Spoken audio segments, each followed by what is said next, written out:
अस्सलाम वालेकुम, सत श्री अकाल, नमस्कार मित्रों।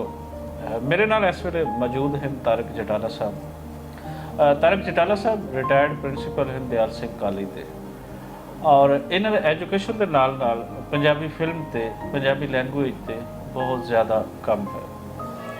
एक नवा सिलसिला जिहड़ा पंजाबी प्रचार तो तुसीं वेख पाओगे, वो देखोगे कि पंजाबी फिल्म इत्थे इस खित्ते दे विच कदों बनदी है और इहदे विच किवें किवें लोगों ने पार्टिसिपेट किया और अज पंजाबी फिल्म का मौजूदा जिहड़ा चेहरा है वो की है। कहा जाता है कि किसी भी ज़बान के वड्डे होने दे विच कई फैक्टर होंदे हैं और उन्हां फैक्टर्स दे विचों एक आर्ट और फिल्म म्यूजिक एक बड़ा फैक्टर है। पंजाबी म्यूजिक पूरी दुनिया दे विच मशहूर है। ये पिछे जिहड़ा मौजूदा फेस है या मौजूदा फेज़ है, ये पिछे इस दे आण दी, इस दी तरक्की की भी एक लंबी कहानी है। सो चलते हैं उस वेले वाल जदों इत्थे फिल्म बनना शुरू हुई है, इसका कंसैप्ट किवें होया, जेना दे विच किवें आया, कित्थों आइडिया लिया गया और अगे फिर किवें किवें ये टुरदा रहा। सो जटाला साहब जी आए सर, शुक्रिया जी, तुसीं टाइम दिता खास। और मैं हमेशा तुहाडे चुटकले तुहाडी फिल्म ते पिछले 10 सालों दे विच मैं सुनदा आया ते फिर हुण तुसीं फड़े गए हो। काफ़ी अरसे तो कोशिश सी कि इन्हां नूं बिठाया जाए नाल जो ये आम जिंदगी दे विच, आम लाइफ दे विच, आम महफलों के चीज़ां दसदे पंजाबी फिल्म के बारे, पंजाबी म्यूजिक के बारे, वो इन्हां तो तुहाडे नाल भी साझा कराया जाए। सो एक बारी होर जी आया नूं ते दसो सर, पंजाबी फिल्म इत्थे उहदा आना या शुरू होना वो कित्थों शुरू होंदा है? ये किहड़े वो पहले लोग सन जिन्हां ने काम शुरू किया और किहड़े शहर तो शुरू होया? हाँ वेखो जी, बड़े सगीर हिंदुस्तान मुतहदा जिन्हों असीं कहने ਉਹਦੇ ਵਿੱਚ ਫਿਲਮ ਜਿਹੜੀ ਹੈ ਨਾ 20ਵੀਂ ਸਦੀ ਦੇ ਸ਼ੁਰੂ ਦੇ ਵਿੱਚ ਕੁਝ ਲੋਕਾਂ ਨੇ ਇਨੀਸ਼ੀਏਟਿਵ ਲੈ ਕੇ ਨਾ ਤੇ ਫਿਲਮ ਸਟਾਰਟ ਕੀਤੀ। ਠੀਕ। ਪਹਿਲੀ ਬੋਲਦੀ ਫਿਲਮ, ਪਹਿਲੀ ਮਤਲਬ ਫਿਲਮ ਸ਼ੁਰੂ 'ਚ ਫਿਲਮਾਂ ਆਈਆਂ ਸਨ ਜਿਨ੍ਹਾਂ ਦੇ ਵਿੱਚ ਆਵਾਜ਼ ਨਹੀਂ ਸੀ ਹੁੰਦੀ, ਤਸਵੀਰ ਹੀ ਹੁੰਦੀ ਸੀ, ਹਰਕਤ ਕਰਨ ਵਾਲੀ ਤਸਵੀਰ। ਇਹ ਅੰਦਾਜ਼ਨ ਕਦੋਂ ਕਦਾ ਹੈ? ਇਹ 1909 ਚ ਇੱਥੇ ਪਹਿਲੀ ਫਿਲਮ ਬਣੀ ਸੀ। ਠੀਕ। ਰਾਜਾ ਹਰੀਸ਼ ਚੰਦਰ। ਠੀਕ ਹੈ, मतलब पहली मूवी अगर कहिए तो राजा हरीश चंद्र 1909 ਦੇ ਵਿੱਚ, ਮਤਲਬ 20ਵੀਂ ਸਦੀ ਦੇ ਆਗਾਜ਼ 'ਚ ਅਸੀਂ ਕਹਿ ਸਕਦੇ ਹਾਂ। ਲੇਕਿਨ ਲਾਹੌਰ ਦੇ ਵਿੱਚ ਪਹਿਲੀ ਫਿਲਮ ਜਿਹੜੀ ਆਈ ਨਾ, ਮਤਲਬ ਐਸੀ ਜਿਹੜੀ ਆਵਾਜ਼ ਨਹੀਂ ਸੀ ਲੇਕਿਨ ਸਟੋਰੀ ਮਤਲਬ ਤਸਵੀਰਾਂ ਦੇ ਰਾਹੀਂ ਦੱਸੀ ਗਈ ਸੀ। ਠੀਕ। ਉਹ ਸੀ ਡਾਟਰਸ ਆਫ ਟੂਡੇ। ਦੋ ਸਨ ਇੱਥੇ ਬੜੇ ਐਂਬੀਸ਼ੀਅਸ ਕਿਸਮ ਦੇ ਨੌਜਵਾਨ, एक AR कारदार, अब्दुल रशीद कारदार जी, दूसरा दोस्त है इस्माइल। तो उन्होंने ज़ाती हैसियत दे विच अपना कैमरे खरीद के ते कोई फिल्मोग्राफी का काम शुरू किया तो फिर उन्हें फिर बाद च फिल्म बनाई। 1924 च फिल्म रिलीज़ हुई, खामोश फिल्म की हैसियत नाल। ठीक। एक दो और खामोश फिल्मां बनिया। इस अरसे दे विच बॉम्बे दे विच 1931 पहली बोलती फिल्म आ चुकी सी। नहीं सर, ये जी खामोश फिल्म होंदी सी, ये जस्ट तस्वीरां देखते सर, तस्वीरां रही पूरी कहानी जिहड़ी सी तस्वीरां मतलब या कोई बैक एंड ते कोई बोल के दसदा सी ते जिवें कहानी टेलर ਹੁੰਦਾ ਸੀ ਕਿ ਸ਼ੁਰੂ ਦੇ ਵਿੱਚ ਉਹ ਜੋ ਉੱਥੇ ਆ ਜਾਂਦਾ ਸੀ ਆਰਕੈਸਟਰਾ ਵਗੈਰਾ, ਉਹ ਕੋਈ ਗਾਣੇ ਵਗੈਰਾ ਚਲਾਉਂਦੇ ਸਨ ਗਾ ਕੇ, ਕੁਝ ਕੋਈ ਬੰਦੇ ਉਹ ਫਿਲਮ ਦਾ ਸਕ੍ਰਿਪਟ ਵਗੈਰਾ ਸਟੋਰੀ ਵਗੈਰਾ ਸੁਣਾ ਦਿੰਦੇ ਸਨ, ਕੋਈ ਥੋੜਾ ਬਹੁਤ ਸਮਝਾ ਦਿੰਦੇ ਸਨ। ਇਹ ਤੋਂ ਬਾਅਦ ਨਹੀਂ ਸੀ ਹੁੰਦਾ। ਬਾਕੀ ਤੁਸੀਂ ਤਸਵੀਰਾਂ ਤੋਂ ਹੀ ਉਹਦੇ ਤਸਵੀਰਾਂ ਰਾਹੀਂ ਮਤਲਬ ਉਹਨਾਂ ਦੇ ਹੋਂਠ ਹਿਲਦੇ ਵੀ ਨਜ਼ਰ ਆਉਂਦੇ ਸਨ, ਬਾਅਦ ਦਾ ਟਾਈਟਲ ਵੀ ਨਾਲ ਚੱਲਦੇ ਸਨ।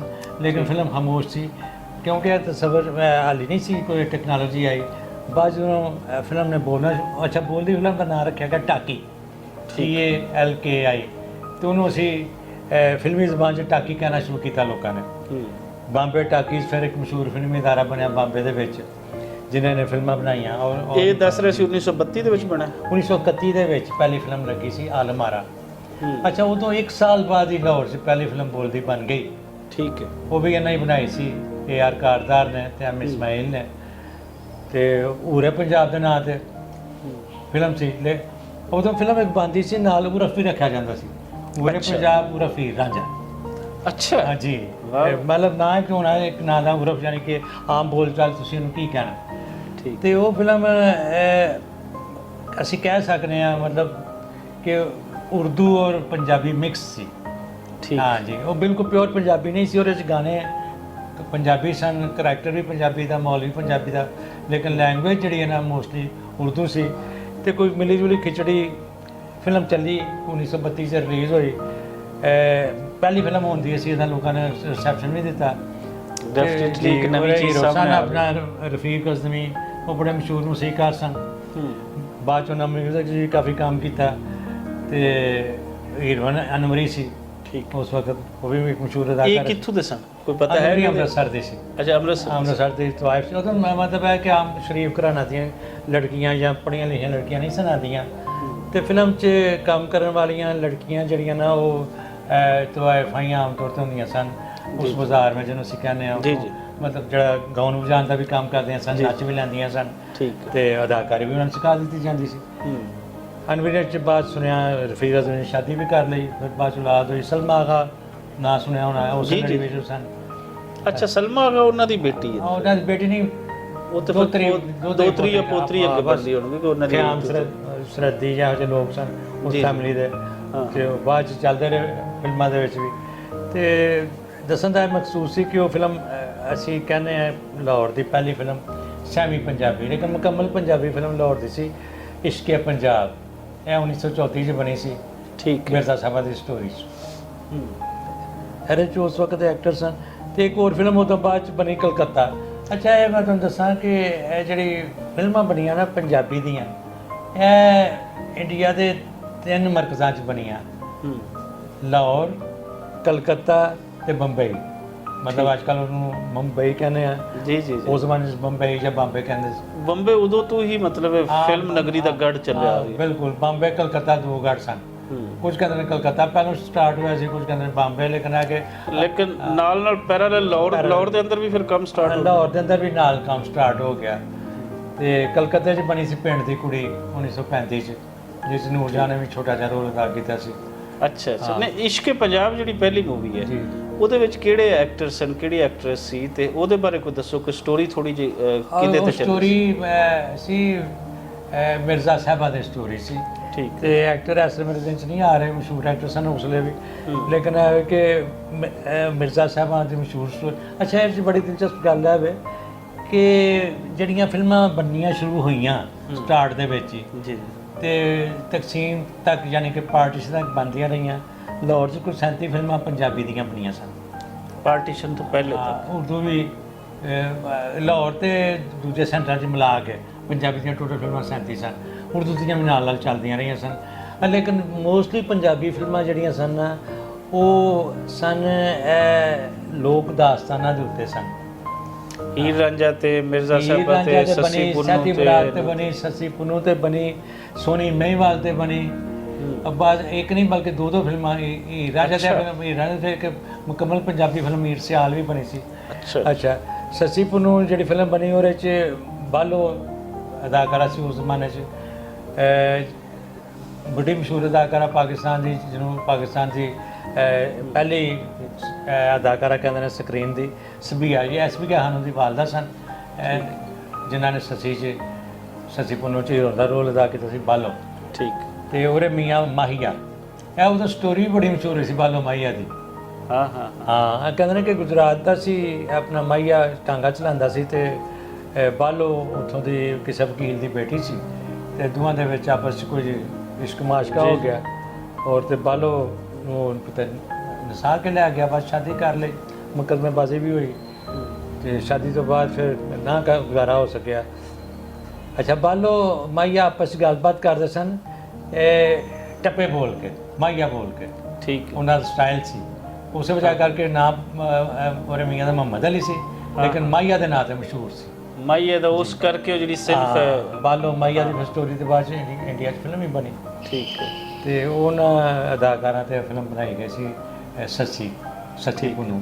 ਤੇ ਦੱਸਣਾ ਚਾਹ ਰਿਹਾ ਕਿ ਇਹ ਜਿਹੜੇ ਪੰਜਾਬੀ ਦੇ ਲੀਜੈਂਡ ਨੇ, ਯਾਨੀ ਰਵਾਇਤੀ ਕਿੱਸੇ ਕਹਾਣੀਆਂ, ਉਹਨਾਂ ਦੇ ਉੱਤੇ ਫਿਲਮਾਂ ਬਣੀਆਂ। ਫਿਰ ਪੂਰਨ ਭਗਤ ਤੇ ਫਿਲਮ ਬਣੀ, ਸਿਆਲਕੋਟ ਦੇ ਮਸ਼ਹੂਰ ਸੇਂਟ ਜਿਨ੍ਹਾਂ ਦਾ ਜ਼ਿਕਰ ਆਉਂਦਾ, ਪੂਰਨ ਭਗਤ, ਫਿਰ ਰਾਜਾ ਰਸਾਲੂ ਉਹਦਾ ਬੇਟਾ। ਜਿਹੜੀ ਉਸ ਵੇਲੇ ਮੂਵੀ ਪਾਰਟੀਸ਼ਨ ਤੋਂ ਪਹਿਲੇ ਪੂਰਨ ਭਗਤ ਤੋਂ ਬਣ ਰਹੀ ਸੀ, ਉਹ ਸੇਮ ਉਸ ਸਟੋਰੀ ਤੇ ਸੀ ਜਾਂ ਕੋਈ ਸਟੋਰੀ ਨੂੰ ਕੋਈ ਥੋੜਾ ਜਿਹਾ ਉਹਦੇ 'ਚ ਫਿਕਸ਼ਨ ਉਹਦੇ 'ਚ ਜਾਂ ਇਸ ਤਰੀਕੇ ਦੇ ਚੀਜ਼ਾਂ ਸਟੋਰੀ ਤੇ ਬਕਾਇਦਾ ਉਹੀ, ਮਤਲਬ ਸਿਆਲਕੋਟ ਦਾ ਬਕਾਇਦਾ ਜ਼ਿਕਰ, ਗਾਣਿਆਂ 'ਚ ਸਿਆਲਕੋਟ ਦਾ ਜ਼ਿਕਰ ਹੈ। ਇੱਕ ਜਗ੍ਹਾ ਸਾਡੇ ਇੱਕ ਮੁਹੱਕਕ ਨੇ ਅਸ਼ਰ ਸਾਹਿਬ ਜੀ ਤੇ ਉਹਨਾਂ ਨੇ ਕਿਤਾਬ ਵੀ ਲਿਖੀ ਹੈ ਬਕਾਇਦਾ, ਜਿਹਦੇ 'ਚ ਉਹਨਾਂ ਨੇ ਤਫਸੀਲ ਲਿਖੀ ਹੈ ਇਹਨਾਂ ਫਿਲਮਾਂ ਦੀ। ਤੇ ਇਹ ਡਾਕੂਮੈਂਟੇਸ਼ਨ ਵਿੱਚ ਵੀ ਕਾਫੀ ਚੀਜ਼ਾਂ ਮਿਲ ਜਾਂਦੀਆਂ ਨੇ, ਕੋਈ ਲੋਕਾਂ ਨੇ ਕਾਫੀ ਕੰਮ ਕੀਤਾ ਹੈ ਇਹਦੇ ਤੇ।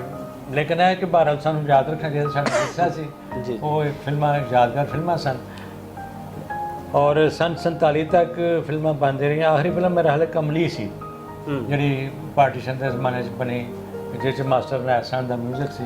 ਇਹਦੇ 'ਚ ਮੈਡਮ ਨੂਰਜਹਾਂ ਨੇ ਕਿਤਨੀ ਮੂਵੀਜ਼ ਵਿੱਚ ਕੰਮ ਕੀਤਾ ਸੀ? ਅੱਛਾ, ਮੈਡਮ ਨੂਰਜਹਾਂ ਨੇ ਇੱਥੇ ਹੀਰ ਸਿਆਲ 'ਚ ਕੰਮ ਕੀਤਾ। ਫਿਰ ਮੈਡਮ ਨੂਰਜਹਾਂ ਦੀ ਉਰਦੂ ਫਿਲਮ ਆਈ ਸੀ ਖਾਨਦਾਨ, ਠੀਕ 1942 ਦੇ ਵਿੱਚ। ਠੀਕ ਹੈ। ਉਹ ਡਾਇਰੈਕਟਰ ਸਨ ਸ਼ੌਕਤ ਸਿੰਘ ਰਿਜ਼ਵੀ ਸਾਹਿਬ, ਸੈयद ਘਰਾਣੇ ਨਾਲ ਤਾਲੁਕ ਰੱਖਦੇ ਸਨ, UPCP ਦੇ ਸਨ। ਤੇ ਉਹਨਾਂ ਨੇ ਫਿਲਮ ਬਣਾਈ ਖਾਨਦਾਨ, ਜਿਸ 'ਚ ਪੁਰਾਣੀ ਹੀਰੋ ਸੀ ਨੂਰਜਹਾਂ, ਗੁਲਾਮ ਮੁਹੰਮਦ, ਮਾਸਟਰ ਗੁਲਾਮ ਅਹਿਮਦ ਦਾ ਮਿਊਜ਼ਿਕ ਸੀ। ਉਸ ਫਿਲਮ ਦੇ ਗਾਣੇ ਬੜੇ ਹਿੱਟ ਹੋਏ ਔਰ ਗਾਣੇ ਚੱਲੇ ਪੂਰੇ ਇੰਡੀਆ ਦੇ ਵਿੱਚ, ਔਰ ਉਸ ਫਿਲਮ ਨੇ ਪੂਰੇ ਇੰਡੀਆ 'ਚ ਧੂਮ ਪਾ ਦਿੱਤੀ। ਔਰ ਉਸ ਤੋਂ ਬਾਅਦ ਫਿਰ ਮੈਡਮ ਨੂੰ ਬੰਬੇ ਵਾਲਿਆਂ ਨੇ ਸੱਦਿਆ ਠੀਕ ਕਿ ਤੁਸੀਂ ਇੱਧਰ ਆਓ।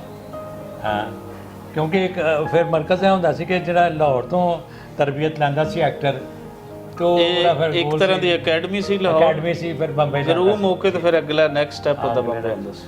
ਤੇ ਫਿਰ ਉਹ ਬੰਬੇ ਚਲੇ ਗਏ, ਉੱਥੇ ਫਿਰ ਕਾਫੀ ਕਾਮਯਾਬ ਫਿਲਮਾਂ ਬਣਾਈਆਂ। ਕਿਹੜੇ ਕਿਹੜੇ ਕੋ ਵੱਡੇ ਨਾਮ ਐਕਟਰ ਔਰ ਐਕਟਰਸ ਜਿਹੜੇ ਪਾਰਟੀਸ਼ਨ ਤੋਂ ਪਹਿਲੇ ਇਹਨਾਂ ਮੂਵੀਜ਼ ਦੇ ਵਿੱਚ ਜਿਹੜੀਆਂ 35 ਜਾਂ 37 ਮੂਵੀਜ਼ ਬਣੀਆਂ ਸੀ ਉਹਦੇ 'ਚ ਕੰਮ ਕਰ ਇਹਨਾਂ 'ਚ ਗੁਲਾਮ ਮੁਹੰਮਦ ਸਨ, ਇਸਮਾਈਲ ਸਨ, ਪ੍ਰਾਣ ਸੀ, ਫਿਰ ਰਾਗਨੀ ਸੀ, ਸਵਰਲਤਾ ਸੀ, ਨੂਰਜਹਾਂ ਜੀ ਸਨ, ਤੇ ਹੋਰ ਵੀ ਬੇਸ਼ੁਮਾਰ, ਅਨਵਰੀ ਜਿਹੜਾ ਪਹਿਲਾਂ ਜ਼ਿਕਰ ਹੋ ਚੁੱਕਿਆ। ਤੇ ਇਹ ਫਿਰ ਸੀਨੀਅਰ ਐਕਟਰ ਸਨ। ਬਾਅਦ 'ਚ ਫਿਰ ਓਲਡ ਰੋਲ 'ਚ ਇਹਨਾਂ ਕੰਮ ਕਰਨਾ ਸ਼ੁਰੂ ਕਰਤਾ ਸੀ, ਥੋੜ੍ਹੀ ਜਿਹੀ ਏਜ ਇਹਨਾਂ ਦੀ ਵਧੀ। ਤੇ ਇਹ ਸਾਰੇ ਮਿਲ ਕੇ ਵੇਖੋ, ਪੰਜਾਬ ਦਾ ਮਾਸ਼ਰਾ ਬਲਕਿ ਪੂਰੇ ਇੰਡੀਆ ਦਾ ਸੀ, ਲੇਕਿਨ ਪੰਜਾਬ 'ਚ ਪਰਟੀਕੁਲਰਲੀ ਹਿੰਦੂ ਸਿੱਖ ਮੁਸਲਮਾਨ ਬੜੇ ਪੁਰਅਮਨ ਮਾਹੌਲ ਦੇ ਵਿੱਚ ਪਿਆਰ ਮੁਹੱਬਤ ਨਾਲ ਰਹਿੰਦੇ ਸਨ। ਅਸੀਂ ਤਫਰੀਕ ਕੋਈ ਨਹੀਂ ਸਨ। ਅਦਾਕਾਰਾਂ ਦੇ ਵਿੱਚ ਵੀ ਮੁਸਲਮਾਨ ਵੀ ਸਨ, ਹਿੰਦੂ ਵੀ ਸਨ, ਸਿੱਖ ਵੀ ਸਨ। ਤੇ ਇਹ ਸਾਰੇ ਅਦਾਕਾਰ ਔਰ ਫਿਲਮ ਸਾਜ਼, ਮੂਸੀਕਾਰ ਵਗੈਰਾ ਸਾਰੀ ਕੌਮਾਂ ਨਾਲ, ਸਾਰੇ ਮਜ਼ਹਬਾਂ ਨਾਲ ਤਾਲੁਕ ਰੱਖਣ ਵਾਲੇ ਸਨ ਔਰ ਇੱਕ ਬੜਾ ਪੁਰਅਮਨ ਮਾਹੌਲ ਸੀ 47 ਤੱਕ। ਕਾਫੀ ਸਾਨੂੰ ਕੋਈ ਉਹਦੇ ਵਿੱਚ ਮਜ਼ਹਬੀ ਮੁਨਾਫਰਤ ਉਹ ਪਾਰਟੀਸ਼ਨ ਤੋਂ ਪਹਿਲੇ ਤੱਕ ਉਹ ਨਜ਼ਰ ਨਹੀਂ ਆਉਂਦੀ। ਬਿਲਕੁਲ ਨਹੀਂ। ਜਿਹੜਾ ਪਾਰਟੀਸ਼ਨ ਤੋਂ ਬਾਅਦ ਦਾ ਸਿਨੇਮਾ ਹੈ, ਜਿਹੜਾ ਉਹਦੇ ਅੰਦਰ ਇਸਤੇਮਾਲ ਕੀਤਾ ਗਿਆ ਹੈ, ਉਹਦੇ 'ਚ ਇੱਕ ਦੂਜੇ ਦੇ ਇੱਕ ਨੇਸ਼ਨ ਦਾ ਦੂਜੇ ਦੇ ਖਿਲਾਫ, ਉਹ ਪਹਿਲੇ ਐਲੀਮੈਂਟ ਨਹੀਂ ਸੀ। ਪਹਿਲੇ ਤੇ ਸੋਚ ਹੀ ਨਹੀਂ ਸੀ ਵੰਡ ਦੀ ਜਾਂ ਇੱਕ ਦੂਸਰੇ ਦੀ ਦੁਸ਼ਮਣੀ ਦੀ। ਹੱਤਾ ਕਿ ਜਦੋਂ ਪਾਰਟੀਸ਼ਨ ਬਣਨ ਤੋਂ ਬਾਅਦ ਫਿਲਮਾਂ ਸ਼ੁਰੂ ਹੋਈਆਂ, ਪਾਰਟੀਸ਼ਨ ਬਣਨ ਤੋਂ ਬਾਅਦ ਕੁਝ ਸਾਲ ਤੱਕ ਤਕਰੀਬਨ ਸਿਨੇਮੇ ਬੰਦ ਰਹੇ ਸਨ। ਹੁਣ ਮੈਂ ਉਹਨਾਂ ਦਾ ਪਾਰਟੀਸ਼ਨ ਤੋਂ ਬਾਅਦ ਦੀ ਕੀ ਕੈਫੀਅਤ ਸੀ ਉਹ ਹੈ ਕਿ ਨਹੀਂ, ਪਾਰਟੀਸ਼ਨ ਤੋਂ ਬਾਅਦ ਤੇ ਅਸੀਂ ਆਵਾਂਗੇ ਨਾ। ਤੁਸੀਂ ਕਹਿਣਾ ਚਾਹ ਰਹੇ ਹੋ ਕਿ ਪਾਰਟੀਸ਼ਨ ਤੋਂ ਬਾਅਦ ਤੱਕ ਤੇ ਜਿਹੜੀ ਇੱਕ ਸਿਨੇਮਾ ਸੀ ਜਾਂ ਫਿਲਮ ਬਣ ਰਹੀ ਸੀ, ਉਹ ਜਿਹੜੀ ਪੁਰਾਣੀ ਕੰਟੀਨਿਊਟੀ ਸੀ, ਉਹਦੀ ਕੰਟੀਨਿਊਟੀ ਸੀ, ਪੁਰਾਣੀ ਇੱਕ ਜਿਹੜੀ ਸੋਚ ਚੱਲੀ ਆ ਰਹੀ ਸੀ। ਹਾਂ, ਇੱਕ ਤੇ ਉਹਦੀ ਕੰਟੀਨਿਊਟੀ ਹੈ ਸੀ, ਉਹ ਸਾਂਝ ਚੱਲਦੀ ਰਹੀ ਸੀ, ਕਾਫੀ ਦੇਰ ਤੱਕ ਚੱਲਦੀ ਰਹੀ ਸੀ, ਲੈਂਗੁਏਜ ਦੀ ਹੱਦ ਤੱਕ ਵੀ ਔਰ ਕਲਚਰ ਦੀ ਹੱਦ ਤੱਕ ਵੀ, ਔਰ ਜਿਹੜੇ ਫਿਲਮਾਂ ਦੇ ਟਾਪਿਕ ਸਨ, ਮੌਜ਼ੂਆਤ ਸਨ, ਉਹ ਵੀ ਉਹ ਚੱਲਦੇ ਰਹੇ ਸਨ। ਕੋਈ ਐਸੀ ਸਟੋਰੀ ਤੁਹਾਨੂੰ ਪਾਰਟੀਸ਼ਨ ਤੋਂ ਪਹਿਲੇ ਦੀ ਕਿਸੇ ਮੂਵੀ ਦੀ ਜਿਹਦੇ ਅੰਦਰ ਇਹ ਇਨਸਾਨੀ ਸਾਂਝ ਬੜੇ ਖੂਬਸੂਰਤ ਤਰੀਕੇ ਨਾਲ ਸਮਝਾਈ ਵੀ ਗਈ ਹੋਵੇ, ਨਿਭਾਈ ਵੀ ਗਈ ਹੋਵੇ, ਕੋਈ ਹੈ ਉਹਦੇ ਵਿੱਚ ਜਿਹਦੇ ਸਾਰੇ ਕਰੈਕਟਰਸ ਹੋਣ, ਉਹਦੇ ਵਿੱਚ ਹਿੰਦੂ ਵੀ ਹੋਵੇ, ਕੋਈ ਸਿੱਖ ਵੀ ਹੋਵੇ, ਮੁਸਲਮ ਵੀ ਹੋਵੇ, ਕ੍ਰਿਸਚੀਅਨ ਵੀ ਹੋਵੇ, ਜਾਂ ਕਿ ਚਲੋ ਸਾਰੇ ਮਜ਼ਹਬਾਂ ਦੇ ਨਹੀਂ ਵੀ ਹਨ, ਕਿਉਂਕਿ ਉਦੋਂ ਤੇ ਸੋਚ ਨਹੀਂ ਸੀ ਕਿ ਅਗਰ ਫਲਾਂ ਮਜ਼ਹਬ ਦਾ ਨਹੀਂ ਪਾਵਾਂਗੇ ਤਾਂ ਨਾਰਾਜ਼ ਹੋਏਗਾ। ਕੋਈ ਇਸ ਤਰ੍ਹਾਂ ਦੀ ਕੋਈ ਸਟੋਰੀ ਹੈ ਜਿਹਦੇ 'ਚ ਕੋਈ 2 ਮਜ਼ਹਬਾਂ ਦੇ ਜਾਂ 3 ਮਜ਼ਹਬਾਂ ਦੇ ਲੋਕ? ਨਹੀਂ, ਉਹਦੇ 'ਚ ਇਹ ਵੇ ਕਿ ਜਿਹੜੀਆਂ ਕੁਝ ਸਟੋਰੀਆਂ ਲੋਕਲ ਮਾਹੌਲ ਦੇ ਮੁਤਾਬਕ ਬਣਾਈਆਂ ਗਈਆਂ, ਉਹ ਬਹੁਤ ਘੱਟ ਫਿਲਮਾਂ ਬਣੀਆਂ ਸਨ। ਮਸਲਨ ਮੰਗਤੀ ਇੱਕ ਫਿਲਮ ਬਣੀ ਸੀ ਬਗਾਰੀਆਂ, ਤੇ ਉਹਦੇ 'ਚ ਤਕਰੀਬਨ ਪੂਰਾ ਪੰਜਾਬ ਦਾ ਮਾਹੌਲ ਵਿਖਾਇਆ ਗਿਆ। ਠੀਕ ਹੈ। ਤੇ ਔਰ ਬੜੀ ਕਾਮਯਾਬ ਰਹੀ ਸੀ। ਲੇਕਿਨ ਮੋਸਟਲੀ ਸਟੋਰੀਆਂ ਉਹੀ ਸਨ ਜਿਹੜੀਆਂ ਉਹਨਾਂ ਦੇ ਖਿਆਲ 'ਚ ਉਸ ਵਕਤ ਪਬਲਿਕ ਨੂੰ ਅਪੀਲ ਕਰਦੀਆਂ ਸਨ। ਉਹ ਸਨ ਉਹੀ ਰਵਾਇਤੀ ਕਿਸੇ ਕਹਾਣੀਆਂ ਵਾਲੀਆਂ ਫਿਲਮਾਂ ਵਾਸਤੇ ਉਹਨਾਂ ਨੂੰ ਜ਼ਿਆਦਾ ਮੌਜੂਦ ਸਮਝਿਆ ਗਿਆ ਸੀ।